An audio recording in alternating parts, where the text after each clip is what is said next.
The Europa League round of 16 is officially here, and in today's video I'm going to be giving you guys my predictions for every single match in the first leg games. Honestly, this Europa League has been absolutely insane and it's been almost impossible to predict. If we look back to the round of 32, we saw Viktoria Pilsen get knocked out to Panathinaikos, which was very unexpected. We saw 10 goals across the two legs between Dinamo Zagreb and Genk, and we also saw Celta get completely thrashed at Celtic Park 4-1 by Stuttgart. But now we have reached the round of 16 and I think some of these fixtures are absolutely crazy. As always, remember to leave your predictions in the comments down below, and if you haven't watched my Champions League prediction video, make sure to go comment on that video for a chance to win a $50 Amazon gift card. But without further ado, let's get right into these predictions. Starting off with the first match, we have Bologna against Roma. It's crazy that we already see an all Serie A matchup in the round of 16. I would have definitely expected these two teams to make it much further in this competition, but it seems like one of them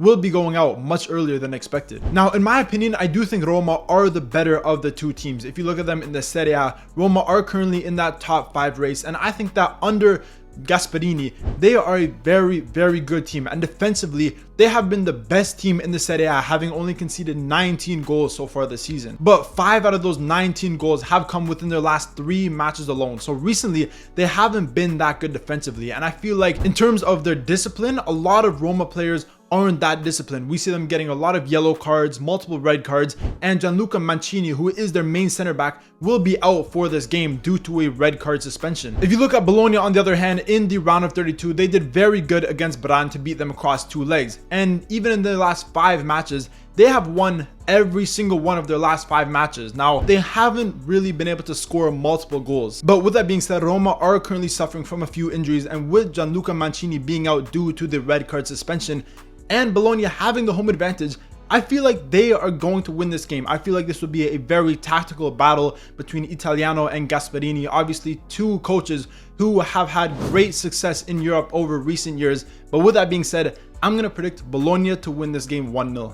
Moving on to the next match, we have Lille against Aston Villa. Honestly, I thought Lille were going to get knocked out in the round of 32. After that 1-0 loss against Red Star Belgrade, I personally didn't see a way back for them. But in the second leg, they won 2-0 away from home, and it was a great performance by them. But Lille have not been good this season. In the Liga, they've been very inconsistent. And even in the Europa League, yes, we've seen them get a few good results, but in certain games they play, they look completely off it. They do not look good at all. But if you look at Aston Villa, they have not been good recently. And I feel like this is a very common trend with Aston Villa, where we've seen it in recent years under Unai Emery, where they start off the season fantastically, but as the season progresses and as we get towards the last quarter of the season, they really fall off. And it looks like once again that is happening to them, because in their last 7 matches in all competitions, they've only gotten 1 win. And this is a team who were fighting for the top 3 in the Premier League.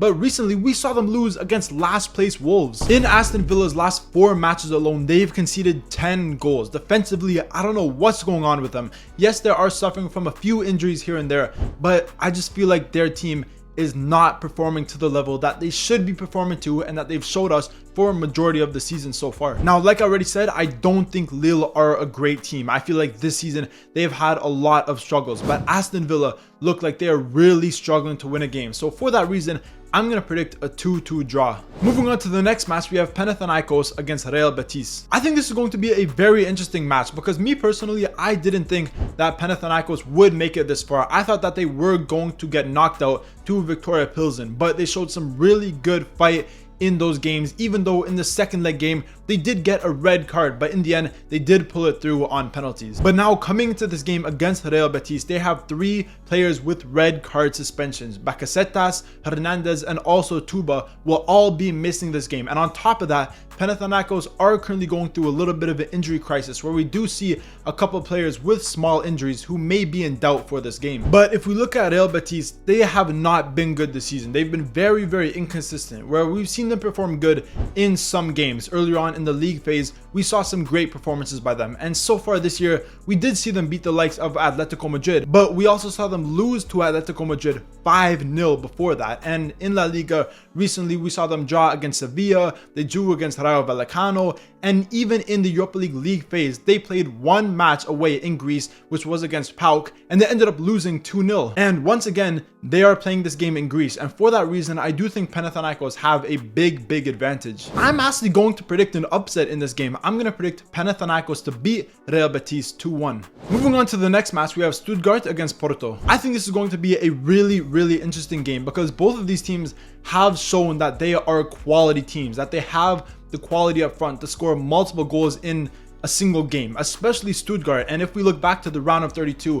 where they were playing at Celtic Park and they beat Celtic 4-1, that was an incredible performance by Stuttgart. And in this game against Porto, I do think it will be much tougher, but I think they do have a big advantage playing at home. The reason why the home advantage is so important to Stuttgart in this game is because if you look at Sporting, they've lost in 3 out of their last 4 away matches. We saw them lose recently against Sporting in the Taça de Portugal. They also lost against Casa Pia, and like I already mentioned, Stuttgart have been on red hot scoring form. We saw them score 2 goals against Mainz, they scored 4 goals against Wolfsburg, obviously they scored 4 goals against Celtic, and we did see them recently score 3 goals against Heidenheim. Now defensively, they have also been conceding a lot of goals as well, but with that being said, having the home advantage, I can only see Stuttgart winning, so I'm going to predict a 3-2 win for Stuttgart. Moving on to the next match, we have Celta Vigo against Lyon. In the round of 32, Celta Vigo did very well, beating PAOK both home and away, which I personally didn't expect, but they proved me wrong. And I feel like with Celta Vigo having the home advantage in this game, I feel like this is the perfect recipe and perfect time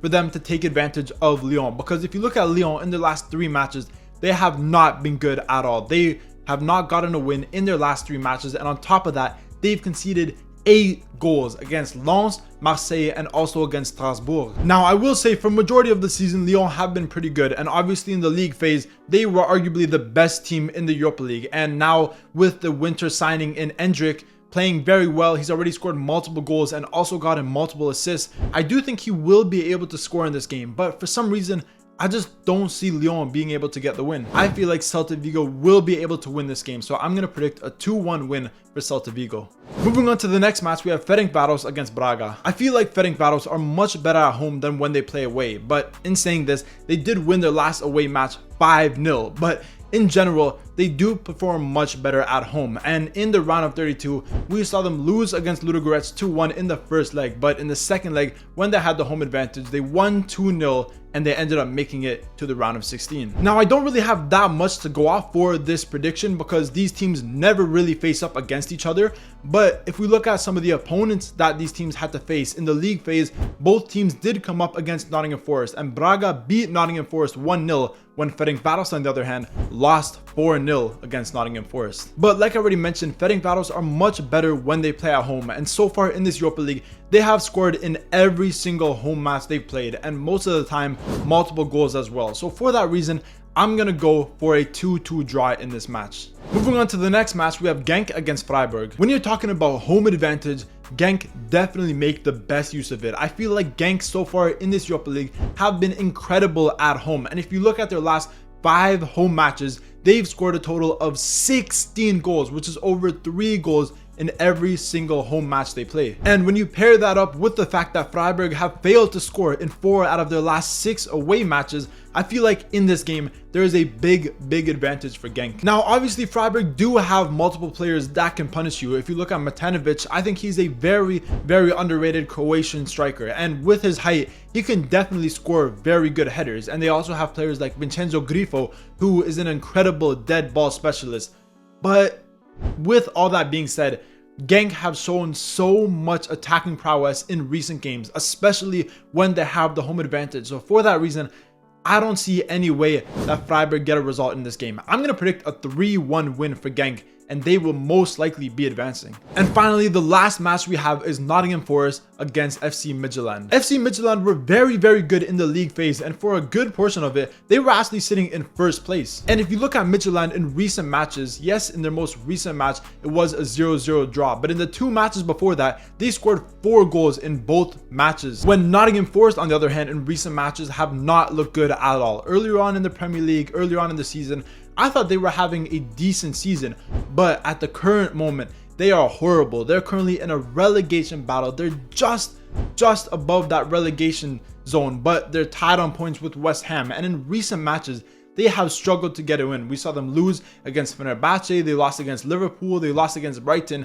and recently they did get a decent result, a 2-2 draw at Man City. But realistically, that's pretty much the only decent result in their last couple weeks. So I could realistically see this game going either way. Obviously, Nottingham Forest have the home advantage, but in recent matches, it does tell you that they will most likely struggle in this game. So I'm going to go for a 1-0 win FC Midtjylland. And that's the end of this video. Those were my Europa League round of 16 predictions for the first leg matches. As always, if you guys agree with my predictions, remember to leave a comment down below. But if you disagree with my predictions, remember to leave your predictions down below and I'll be sure to reply to every single comment. And obviously, if you enjoyed this video, remember to leave a like, comment, subscribe, all that good stuff, and stay tuned for more videos.